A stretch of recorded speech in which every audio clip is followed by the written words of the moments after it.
Bandwidth for today's show is brought to you by SoftLayer.com. We love SoftLayer here at Talkapolis. They are the greatest hosting company ever. They make everything easy. Check out their website at SoftLayer.com. Thanks again for sponsoring the show. Talkapolis, the social media TV network for your city.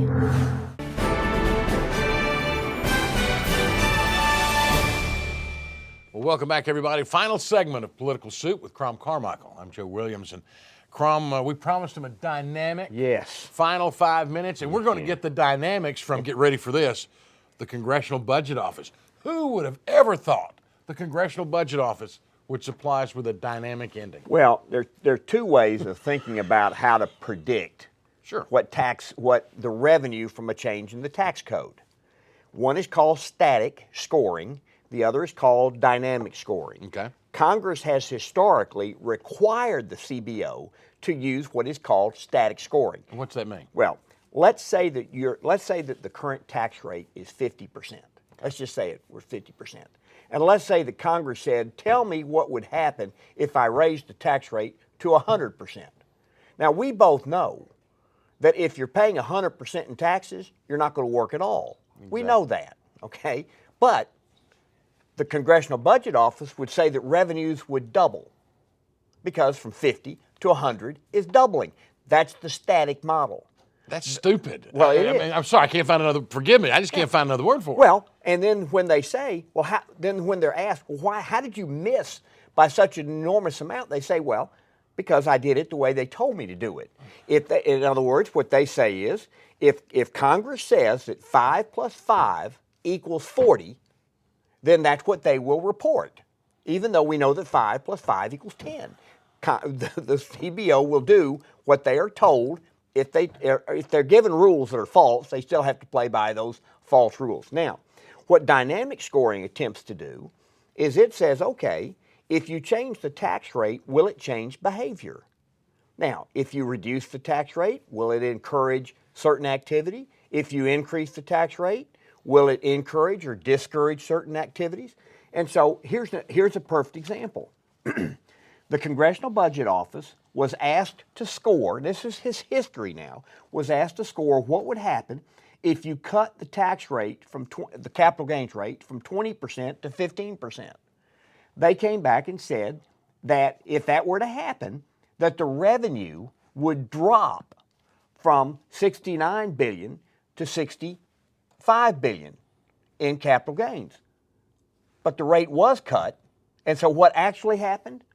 The amount of revenue went up to $109 billion in 2006, which was the first year, and then it went to $126 billion in 2007. So they missed by almost 100%. Yeah. In other words, they predicted 65, and in 2 years it was 126. Now, the same thing is true on personal tax rates. If you raise taxes on work, there's a point at which you will get less work. Sure. If you increase benefits to not work, you will end up encouraging people to not work. Right. And so let us applaud those members of the Senate, and some of them are Democrats, who voted to have the CBO to provide the Senate at least, and I don't know why the House Republicans don't require this, because it would make for better government, and it also would show that if you raise taxes, it will have an effect on people's behavior. If you lower taxes, it will have an effect on behavior. And then the CBO can't complain that they missed simply because, well, they're following the rules that Congress provided. Why not do it both ways? Yeah, Why not do it both ways and have a range and go, okay, somewhere in here is where we're going to be. I mean, that would seem to be the common sense thing to do. Well, actually, it may be somewhere in here is correct, but it may be that if they consistently do the dynamic scoring and it shows a particular result, then you know that that's a much better result than the static, and then you just throw out the static. The one thing I read, because I went back and read that article, and one thing that worried me a little bit, we think about it can't get any worse. Did I not read in there that President Kennedy in the early 60s was asking what would happen if we dropped the top level of taxes from 91 to 70. It was 70%. Yeah.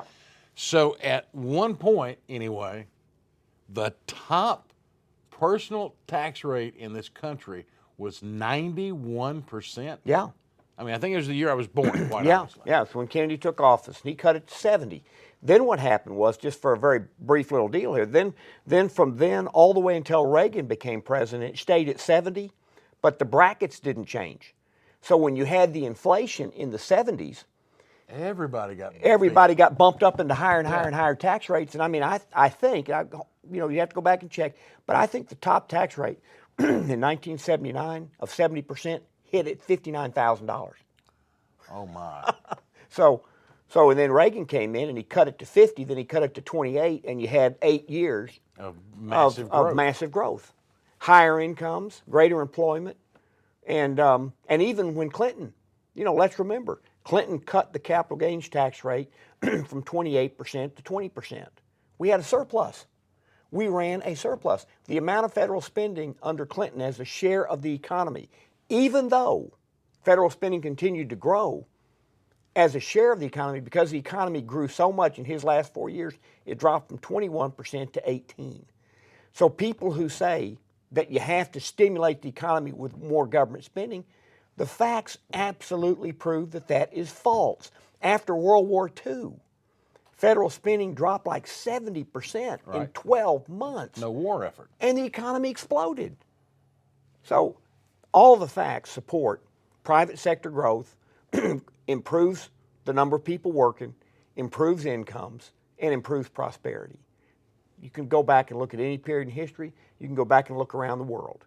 And I just wish that our friends in the media would do a little bit more of that.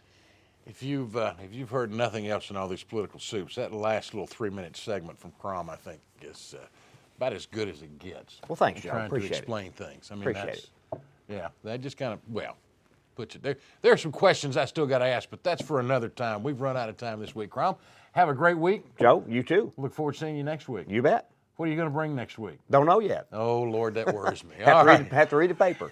For Crom Carmichael, I'm Joe Williams. Thank you so much for joining us. We'll see you next time on Political Soup.